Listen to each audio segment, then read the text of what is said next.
নমস্কার বন্ধুরা, চলো তোমাদের সাথে আজকে খুবই সহজে হয়ে যাওয়া চিকেনের একটা রেসিপি শেয়ার করে নিই। এর জন্য আদা রসুন, গরম মশলা, কাঁচা লঙ্কা আর একটা টমেটো পেস্ট করে 3টে পেঁয়াজ কেটে আর আলু কেটে আমি এটা 1 ঘন্টা ম্যারিনেট করে রেখেছিলাম। এরপর কড়াই সামান্য তেল দিয়ে তেজপাতা দিয়ে এটা আমি ঢেকে ঢেকে রান্না করে নিয়েছি। এটা খুবই সহজে হয়ে যায়, কোনো ঝামেলা থাকে না।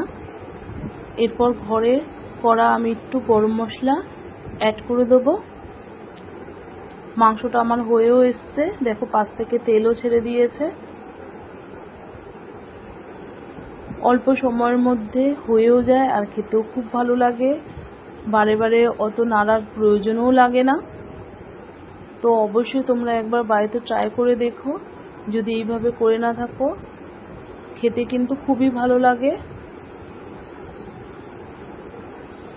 এই ম্যারিনেটেড চিকেনটা আমার খুবই পছন্দের, অবশ্যই তোমরা করলে তোমাদেরও দেখবে ভালো লাগবে। আমার রান্না যদি তোমাদের ভালো লাগে তাহলে আমার চ্যানেলটি সাবস্ক্রাইব করে আমার পাশে থাকার অনুরোধ রইল। দেখা হবে পরের নতুন কোনো একটা রেসিপি নিয়ে।